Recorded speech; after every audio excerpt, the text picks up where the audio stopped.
Face to face I found my pain beneath the lies and broken dreams. Lost the love I had in me. It tore me apart, fade away. Halo semuanya, kembali lagi bersama Seven Clips.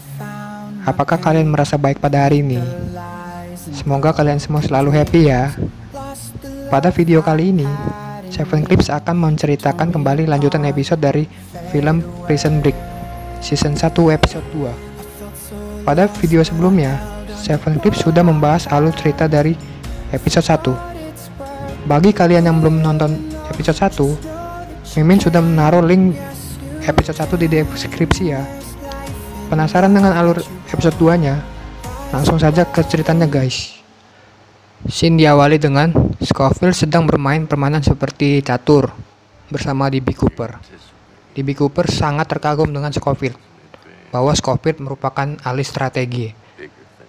Lalu DB Cooper bercerita, pada hari ini geng kulit putih akan saling menyerang dengan geng kulit hitam.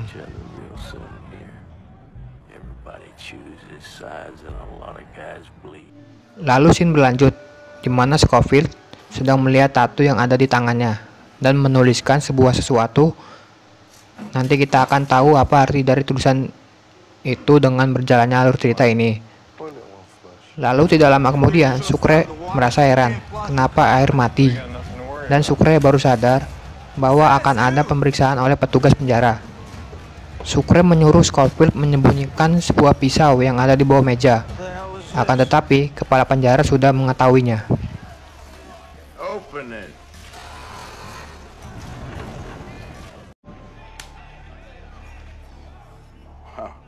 Rughead and the Billy.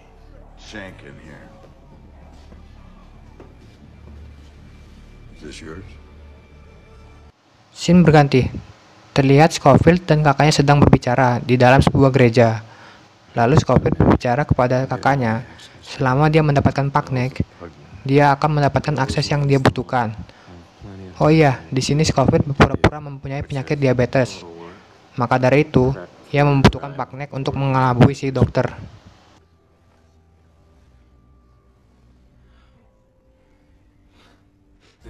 Lalu scene berikutnya, terlihat Scofield sedang mencari sebuah baut. Nanti kita akan tahu kenapa Scofield mencari sebuah baut. Dan tidak lama kemudian, Scofield menemukan baut yang ia cari-cari. Akan tetapi, datanglah T-Bag, karena kursi tersebut wilayah dari T-Bag. Lalu T-Bag menawarkan ke Scofield untuk bergabung dengan dirinya, karena akan ada pertempuran kulit putih dengan kulit hitam. Akan tetapi, Scofield menolaknya dan pergi. Dan baut tersebut belum sempat ia ambil.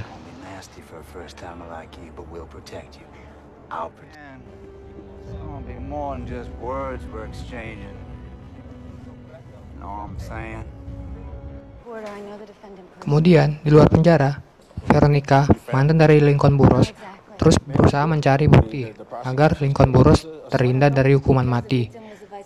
Dan terlihat Lincoln Burrows sedang mengingat di mana ia dan Veronica bermesraan.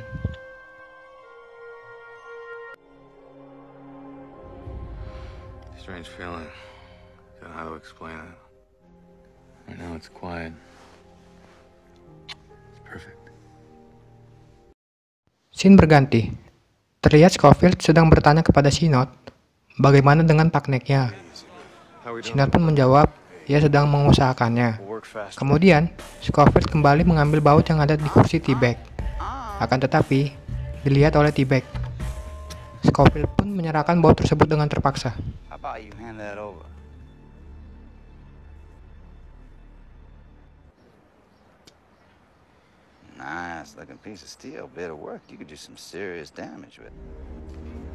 Lalu si tukang kepo, Officer Bellick, memeriksa sel dari Scofield.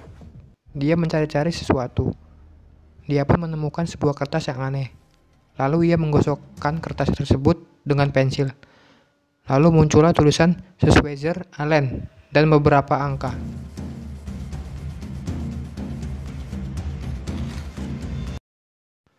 Kemudian Officer Bellick mencari tahu dan bertanya kepada temannya apakah ada tanam bernama Alan Schweizer.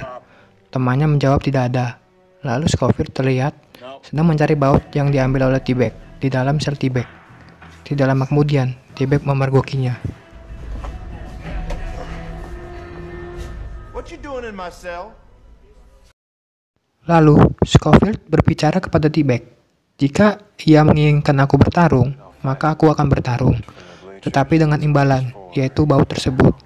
Lalu T-Bag memberikan baut itu, akan tetapi percakapan mereka dilihat oleh Synod yang menyangka bahwa Scofield sudah menipunya.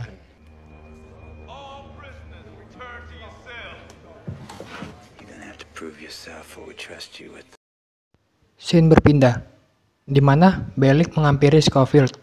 Lalu Bellick berbicara Alan Sizwezer. Lalu Scofield berpura-pura tidak mengetahuinya. Tidak lama kemudian, Synod menghampiri Scofield dengan membawa pakneknya. Akan tetapi, Synod beserta rekannya malah mencekik Scofield. Lalu Synod tidak memberikan pakneknya ke Scofield.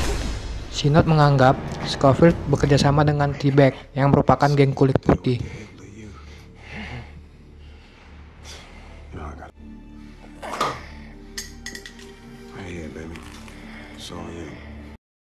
Scene berlanjut, di mana Veronica, mantan kekasih dari Lincoln Burrows, datang ke penjara dan menemui Lincoln, tetapi dengan wajah yang tidak senang. Lalu Lincoln bercerita bahwa dirinya hanya ingin membayar utang ke Crab Simmons. Di malam kejadian itu, Lincoln menjelaskan dirinya sedang mabuk. Pria yang ada di dalam mobil tersebut sudah mati saat Lincoln ingin menembaknya. Akan tetapi, Veronica tidak percaya apa yang dia katakan oleh Lincoln.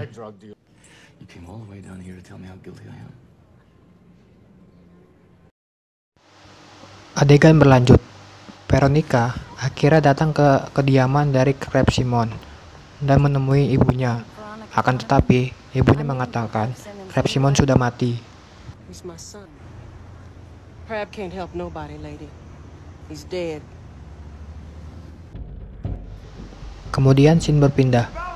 Di dalam penjara, mulailah pertarungan antara geng kulit putih dan geng kulit hitam. Scofield yang tidak tahu apa-apa didorong ke bawah. Lalu Scofield berebut baut dengan anak buah T-Bag. Tidak lama kemudian, datang orang kulit hitam menusuk anak buah T-Bag tersebut. Kejadian itu dilihat oleh T-Bag dan menyangka Scofield lah yang membunuh anak buahnya tersebut.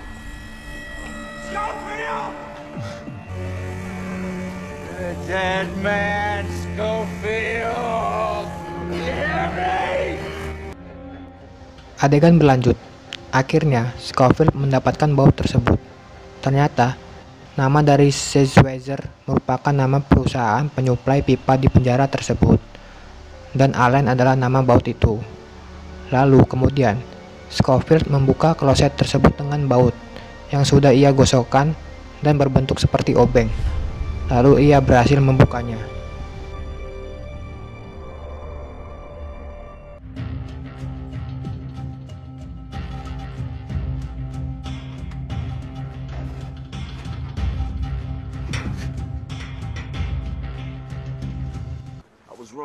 Scene berpindah. Synod akhirnya memberikan pakneknya ke Scofield karena ia salah menilai.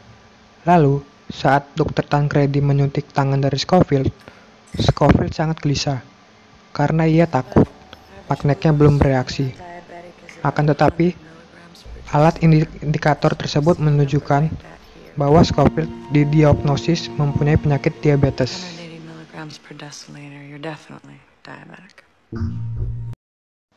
Lalu, setelah rencananya berhasil, anak buah dari Abruzzi menyeret Scofield ke suatu tempat, dan di mana Abruzzi sudah menunggunya. Kemudian, Abruzzi menanyakan di mana Fibonacci. Scofield pun mengatakan, dia tidak akan menjawabnya, hingga kita sudah berada di luar penjara. Lalu anak buah dari Abruzzi mengarahkan sebuah gunting rumput ke jari kaki Scofield. Dan akhirnya, I'm gonna count it. I'll tell you the moment we're outside those walls, not a second before.